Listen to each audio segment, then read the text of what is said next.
Hello everyone, welcome to another video. In this video I will show you some proof that I think this whole story is a cover-up and hopefully we can get justice for Jay. Also the clips I've used in this video, I want to ask you to subscribe to the creators. I will leave their links in the description. Thanks. They say he may have suffered an accident or a fall. What else do we know, Pete?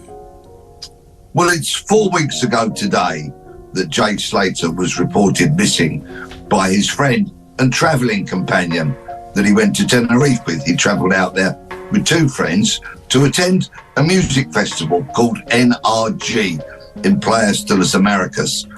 And after he'd left that music event one evening, he got in a car with two men and went on a journey of about an hour to a place called Masca in the north of Tenerife.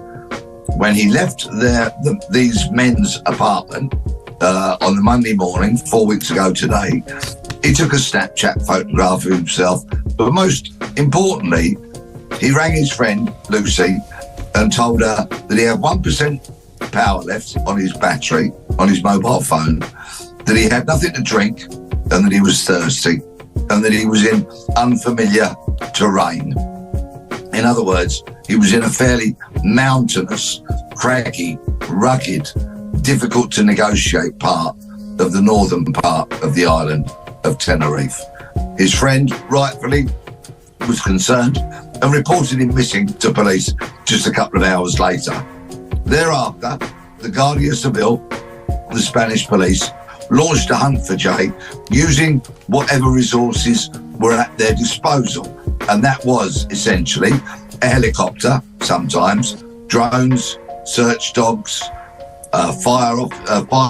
firefighters who were used to tackling blazes in that part of the land, a mountain rescue team, and they didn't manage to find anything until today, 4 weeks later, when they found remains, which, whilst there has been no positive identification, all the pointers are that this, sadly and tragically, is Jay Slaters.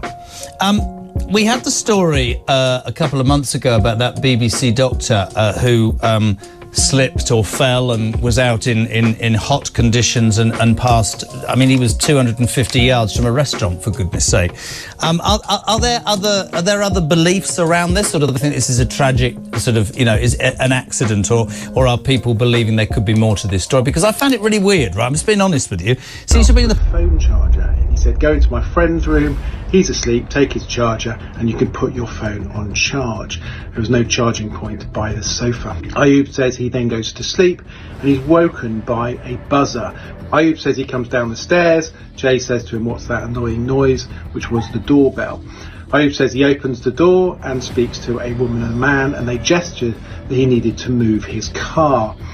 Ayub says, so he had a car. So the guy that hired the Airbnb had a car.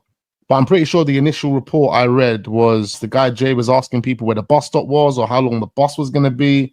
Why would he be asking for bus times? And why would he be waiting on a bus if the guy that he's with is driving? And it's 8 o'clock in the morning or 9 o'clock in the morning at these times. I'm confused. I'm really, really confused. Car, and he started to move it, and he looks in the rearview mirror and he sees Jay talking to a woman. He's got his trainers on, so he's about to leave.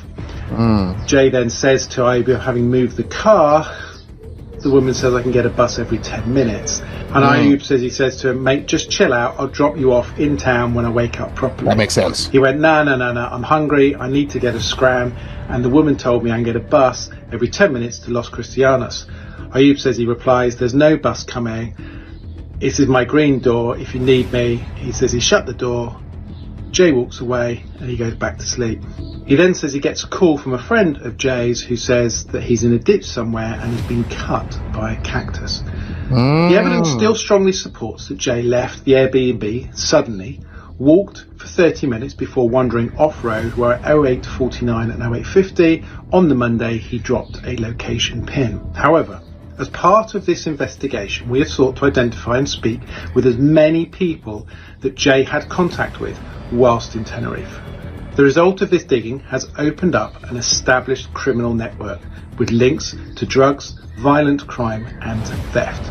You will appreciate that at this stage I cannot expand any further on what we now know. However, At this stage, I'm unable to say if this network has anything to do with Jay's disappearance, but remain open-minded as we continue to investigate. I believe that they were there at 7:30, hence why the bed cover was there. That means they must have taken the photo pretending to be Jay smoking the cigarette.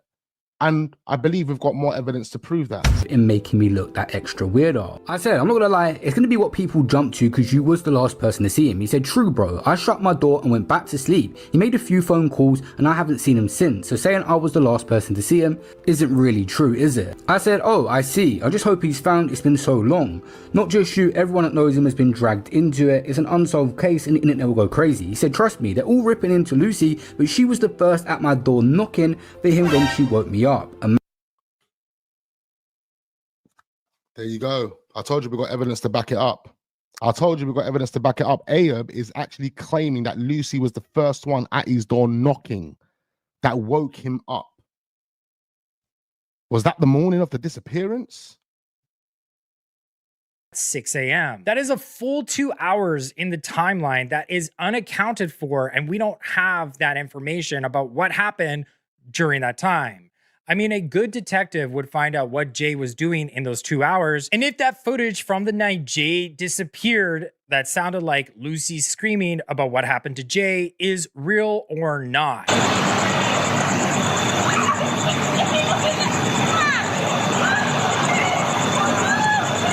Was Jay unalived at this point and they staged this huge cover up by faking all these Snapchats to build like this narrative that was eventually covered up by the searcher and his friends? Cyber sleuths have found yet another contradictory statement of Lucy. So Lucy told Sky News she had left the rave early because she was tired. I'd gone home from the NRG festival a little bit earlier than everybody else because I was tired. So I'd gone home alone back to my apartment. But you will find this a lot in Jay Friends' statement.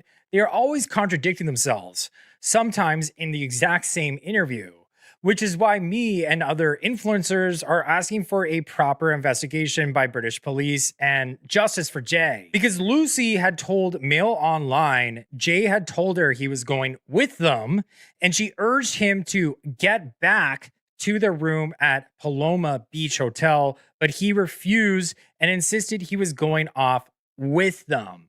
So again, how is it that she went home early to sleep, but then she is able to tell Jay to not go to the B&B back with these two strange men at 6 in the morning? The article goes on to say, little is known about these two men, but they were described by Lucy as black and British. Lucy is pretending she doesn't know Ayub, but then we have Ayub coming out on TikTok Live saying that they do know each other.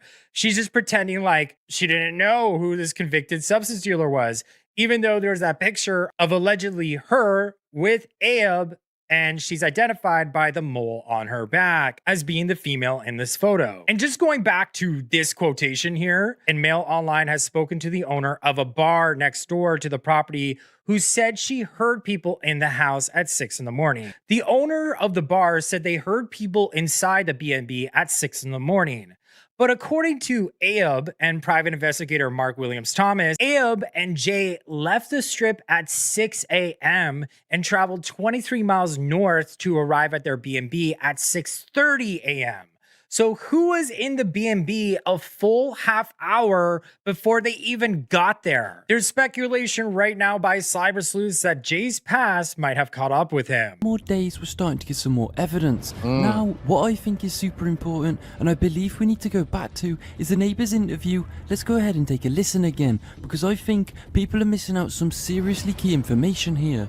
I saw the boy in the morning at around 8 a.m. He asked twice what time the bus came. I told him at 10 o'clock. He came back and asked me again, and I told him again at 10 o'clock. After that, he walked off and I didn't see him anymore. Why would he ask twice?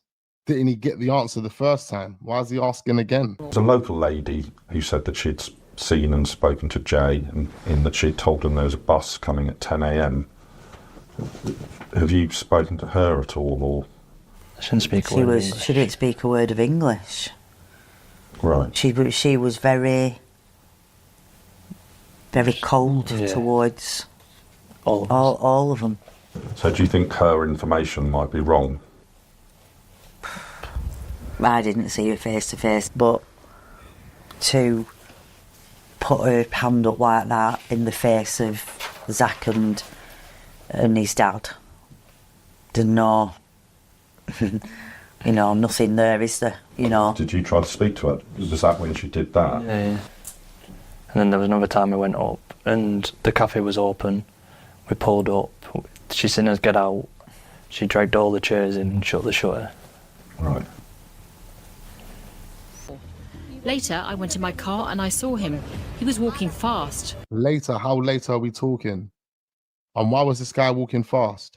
I mean, this is so confusing. This is a guy that had 1% battery, a guy that had an opportunity to charge his phone, but for some reason didn't charge it, decided to leave in the morning, although the people that he was with had a car to drop him back.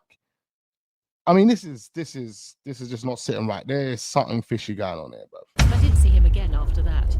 So, we know the lady saw Jay before 10 AM, as she said the next bus is at 10. And then she says after that, he walked off and I didn't see him anymore. And again, like I said before, she says later, I went to my car and saw him again, walking fast. To me, there could be way more details this woman could give to help out more. Where exactly later did she see Jay? Because if she was in her car and she is a local, she'd be able to say the exact location. One user found an old video of Down the Rapids approaching the B&B and notices flies surrounding the B&B where Jay was supposed to be. That's just a light switch. It's a light switch for that. And a key lock.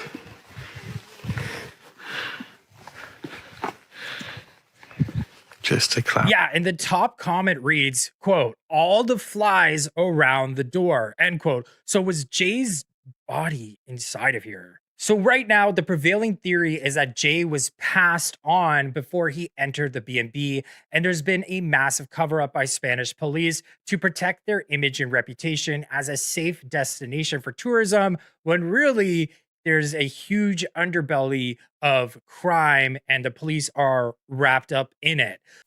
I even caught that civil guard lying, mate, for the family. That's absolute ridiculous what they done. So this video is from Bobs and Bits on TikTok, and I will link all my sources in the description below. So I'm going to tell you what my timeline of what I actually think has happened with Jay Slater. Because there are some things that haven't even been mentioned on any of the comments, on any of the YouTube clips, on any of the news outlets, have not even been mentioned. Well, I haven't seen them mentioned anyway. That I think, if the UK police were investigating this, would have been crucial to this case. So first of all, I believe that Jay Slater's life was ended soon after the nightclub and somewhere around the beach. That CCTV footage may support that, but it may be fake, who knows. But I believe it happened around there. There was some kind of interaction set up with these two guys. Lucy May was heavily involved in this, but I don't think she expected it to go so far. Now it's to do with substances or money or that watch or watches, whatever. I'm not interested in the details on why they met, but something happened with that interaction that ended the life of Jay Slater. Now I do believe that Jay Slater travelled for an hour up north, up into the hills with these two guys to this B&B, but not as a passenger, as a body. This brings me on to my first point, something that hasn't been mentioned on any of my comments, and not that I've seen anyway, and on the YouTube videos out there or any news outlets. The very car that these two guys used to transport, in my opinion, Jay's body up north, up into the hills, an hour away conveniently. What is the timeline of when this was hired out? Did they hire this out for this journey? And also, why weren't forensics all over this car, impounding it on the very day? That would happen in the UK. Do you know what I mean? Check it for spatter marks. There's no point checking for DNA because obviously he was probably in the car, but I don't think he was like alive in the car. So they should check it for any type of like struggle or anything like that. You know what I mean? Get it checked. And then this Airbnb.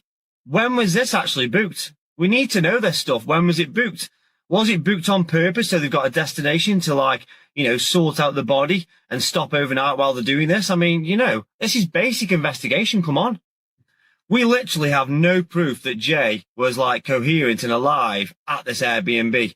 That photograph, like, you know, with that in his hand coming out the stairs, that could have been anybody. We haven't had a selfie up there or anything like that. And we have Lucy May's word that she spoke to him, which I think's a load of rubbish. That lady that apparently saw him walking up the road, like going off on his jollies on to start like an 11-hour journey on foot, you know, I believe that she was paid to say that. If anybody asks you, you know, just say you saw this lad walking up quite fast, he was going off-road, you know what I mean? And there's some money for you. I mean, come on. My mum would do that. My mum would do it for a fiver. Do you know what I mean? She's 75. My next point, which I don't think has been mentioned, that should have been a crucial part of the investigation, was Lucy May, her account. Now, she said that she had interaction with him, okay? And, you know, we all heard the interaction, yeah? So, because she's not part of the investigation, there's no reason to impound her phone. That phone needs checking. The IT guys need to come in. If this was in the UK, that phone would be thoroughly checked. Okay, we need proof and evidence that this interaction has actually taken place, because I think she's made that up. But what's interesting to me on that very first search, when the cadaver dogs were out, they may well have indicated that something was down there, some anomaly. But the police either ignored it on purpose or they already knew Jay was down there as part of the bribe from those two. I've seen so many comments saying, why go to all this lengths? Why did the authority go to all this effort to cover up this one lad going missing, coming into difficulty, blah, blah, blah. I'll tell you why. Because it's devastating to the economy and worth millions. The Spanish authority need you, British people mainly, to believe that some random teenager went out on a night out, befriended two guys who were mules, who were like double his age, accepted a lift an hour away up into the hills because he had nowhere to stay, even though he's on holiday. They went to an Airbnb. He had no charge on his phone, even though he asked them for a charge and they provided him with one. He couldn't be bothered wait around till 10 o'clock for a buzz and decided to go the opposite way and walk back down to town, which is an 11-hour walk, and got into difficulty off the field. The Spanish authority needs you to believe that. They can't have you, potential future tourists who are going to spend your hard-earned cash over there, to believe what may be the actual truth, that Tenerife is controlled by gang-related crimes, trafficking, substance, everything. And Jay, unfortunately, might have chose or got caught up in all this, with Lucy May's help. Guys, you've got to start thinking outside the box. Stop looking at news outlets and YouTube clips that say this has been confirmed and that's been confirmed. Honestly, they've all got agendas. They have, and they've got to protect the tourism industry and the economy. It's vital. Even as high up as the Spanish courts, the authorities, they will all back the Spanish police and whatever they're doing to protect themselves. Kind of makes you wonder, doesn't it, how many people have actually gone missing? And I wouldn't be surprised if some of these ravines in Tenerife are like makeshift graveyards. That Airbnb should have been tented off on the day and forensically examined on the day in a timeline of when it was booked. That hire car should have been impounded on that day and forensically examined in a timeline of when that was booked. Lucy May's mobile phone should have been confiscated and thoroughly examined by IT specialists for everything that comes in and everything that goes out in a timeline. And those two guys should have been arrested and placed into police custody under the police and criminal evidence clock, which is the PACE clock, 72 hours, which will give investigators plenty enough time to sift through their phone with a fine tooth comb. I wonder where their phones pinged that morning. Yeah, and honestly, that guy's theories gives me chills because that's exactly what I think. And he brought up a really good point with Lucy potentially drawing Jay to this conclusion. Not saying that she did, but you know, just looking at her Instagram, it looks like someone who travels a lot with no sort of job. And you kind of just scratch your head, like, what does this person do for a living that is able to fund this lifestyle? And did she possibly get Jay involved in that? Yeah, the shadow side of the door frame. We have what appears to be something right here that's white. I don't know what it is. But I'm like, what is this? And it just gave me the creeps. I mean, what is that? Something was dragged, says Jennifer Swain. Could be a boat. I don't know. Sarah Fagan is saying, is it the crime scene? Could it be a reflection in the phone? Well, you know, anything could be a reflection in the phone. I don't even know whose phone this is. Allegedly, Jay said it was her son and on her phone, on his phone, or from his phone. I don't know. But, I mean, look at it. It goes like this.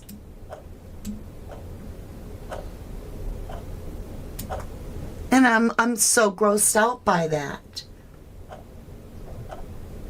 Someone holding up a light, maybe TV reflected. This is the phone. There's more to talk about, but I wanted to really hit this first because I absolutely was like, what is that? What am I looking at? All right, let's mess with it a little bit on color and understand it better. So let's get back over here. We're going to saturate it to heighten the color of the photograph. So there you go. Then I can lighten it. It's definitely reddish in color. Okay. Now, let's get off of that. I just wanted to not respond. And then why did he go off track? Like, why did he go off the road? It just doesn't make any sense. They're the bits that just might be the outcome. And he comes home. Someone brings him home. He's found somewhere. Just comes, I don't know. I don't know how to feel about anything. I've been here now. I've been missing for 10, 11 days. And every day, I mean, my mind's just going blank. I don't know what to say anymore. Obviously, everyone wants to come home. I'm praying he comes home every night. I think he knows more than he's letting on, without a doubt. The lack of eye contact, the constant blinking, the constant looking away. I think he knows a little bit more. As well as the black eye bags and the black round his eyes. I'll tell you, mate, he's been stressed. He's been stressed for some reason. Of course, his friend's missing, but he doesn't really look concerned or that upset in this interview. It's 2 weeks in. I would be more concerned now than ever because it's been 2 weeks. Where's my guy? Where is my friend? And look, I'm no body language expert, but his whole demeanour and the lack of information and the lack of context he's providing, it's just strange. If you guys remember, this is not the first clip that come out where people were saying that there's being silence for speaking out and workers were getting threatened to talk too much about this case. People that are actually out there in surrounding areas that know more. Noticed that anywhere, in any statements all over the media, not a single worker has been interviewed. No. And there's a reason for that, because all workers have been told that anyone who talks to any press, anyone who talks to anyone asking questions, they'll lose their job, they'll lose their accommodation there, and so they've all been made well aware. And also as well, understand that the majority of workers out there are 18 years old, up to probably the age of around about 30, living their best life, working 6 days a week. They're about to go into peak season out there. But workers do know a lot of information. They stick together. And again, I can talk to that, like I can say from experience myself, they do. It does appear that these online detectives and online sleuths are making headway into a case that certainly the British police aren't involved in yet, and it doesn't appear that the Spanish police are too interested in. Let's see when it all comes out. Let's see how close to the truth some of these theories are, and I'm sure there's more than the 3 people that I've spoken about. But like I say, I've only been really making any of these videos about this for about a week, and I've had so many people reach out to me with photographs and videos and theories and whatever. Quite often, I can't remember what they call it, the theory of the crowd theory or something like that. When you've got a lot of people all looking for the same thing and doing the same thing, you sometimes get to the truth really quickly, but it's surrounded by a lot of noise. I don't know, but I think some of them people on here are doing a really good job. And I've seen some of the bitchiness. I'm not interested in that nonsense. But these online detectives, I think they're probably, I bet you they're 80-85% of the way there now. Let's see if it all comes out in the near future. But it could definitely be something that, as we move forwards, you start getting creators getting information passed to them rather than going to the police. but he started the wave at the airport. You never know, man. These youngers these days. This was the last Snapchat of Jay Slater, and it says, and this person about the Facebook post said, I can 100% confirm his phone was not about to die and was at a good percentage. Lucy then starts explaining how people are going to realise and start ringing and looking for him. We got a taxi and went into the deepest mountains where Lucy opens Jay's phone and leaves it on the floor. We then what is this? Drive back, and at this point it's coming up to 7:30 a.m. and we're still getting phone calls and messages threatening our lives. And Lucy phones Jay's mum and explains to her what he's done. She starts crying and told him not to be out there, and just basically she warned him. Whilst discussing how going to get the money, Jay's mum tells Lucy that they're going to need to get the word out there, but need to completely flip the whole thing. Hold on, what have we got here? Big up Festival though, because Festival always gets the bang on the money information. Lucy calls the police and tells him that Jay called her, which he never did, and tells him he's lost. Again, not true. It's still around 8:30 now, coming up to 9, and we have no idea what to do. We haven't saw Jay and we haven't spoken to Jay. Then it starts showing up in the news. This is what this girl had posted, who claims she's an insider in this story. She claims that she's an insider in the story, and it doesn't kind of tell us what's happened to Jay here, but it does kind of insinuate that they have put together a plan and they've been doing some fraudulent activities, more or less. So they're basically acting like they don't know what's happened to Jay. I'm really confused with what's being said in that. I'm really confused. You know what? Let's listen to that again. And this person about the Facebook post said, I can 100% confirm his phone was not about to die and was at a good percentage. Lucy then starts explaining how people are going to realise and start ringing and looking for him. Okay, so is he dead at this point? Taxi and went into the deepest mountains where Lucy opens Jay's phone and leaves it on. So they got a taxi and went into the deepest mountains, and she opened up his phone and left it there.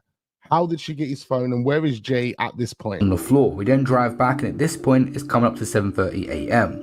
and we're still getting phone calls and messages threatening our lives. Now that makes sense. Now it makes sense for them to be in that location at that time, because remember the photo that was taken of Jay outside the Airbnb had Lucy's bed cover. He was wearing Lucy's bed cover allegedly, or whoever that was definitely wearing Lucy's bed cover. So I mean, this story kind of fits with that photo. Lucy phones Jay's mum and explains to her what he's done. She starts crying and told him not to be out there, and just basically she warned him. Whilst discussing how going. So Lucy phoned Jay's mum, told Jay's mum what was going on, and Jay's mum got upset and said he shouldn't be moving like that out there, basically.